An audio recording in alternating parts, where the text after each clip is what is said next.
عزتمندو مسلمانانو، تاسو به د مولانا طارق جمیل صاحب دا ویډیو ګورئ.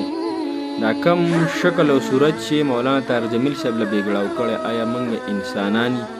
آیا موږ مسلمانان یو؟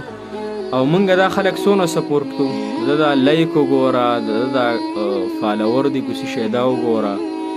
دا زموږ د لاسه. موږ هغه بدبخته خلک، هغه بدبخته مسلمانان چې د دین ډېر لري، چې د مسلمانانو شکلونه بګاړوي، د مسلمانانو خلیه بګاړوي، د مسلمانانو تهذیب خرابوي، مسلمانان په خپل منځ کې اچوي، هغه خلکو موږ ډېر سپورټ کوو. د الله د رضا دپاره کم از کم د انسان شکل بګړاوخل او یو عالم دی، زمونږ څه حیثیت دی، زمونږ څه هغه زندگی د موږ د په خپل زندګۍ نظر واچو. زما زندگی په څه کې تېره شوې ده، په کم حال کې زه یم، زه د ګناهونو نه څونه ډک یم، او بیا زه د یو ملا سړي چې هغه ټول عمر د دین دپاره وقف کړی، د دین خدمت کوي، د هغه په لاس باندې مسلمانان الله جل شانه اسلام ته راولي، د دین څونه شعبې چلوي، څونه مدارس هغه سره ټچ دي، څونه چلوي، او بیا د هغه شکل زه بدلوم.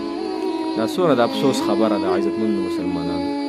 نو بس دی، او دا فتنې ختمې کړو. دا کم چې زمونږ دا رونه دي دا نه پوهېږي، او دوی د مسلمانانو دا شکل او صورت بګاړوي، دوی ته درخواست دی چې د الله د رضا دپاره د مسلمانانو خیرخوا شئ، د مسلمانانو همدرد شئ، د علماو کرامو سره محبت وکئ، نه چې د هغوی شکل او صورت بګاړول. الله جل شانه د عمل کولو توفیق رانصیب کړي.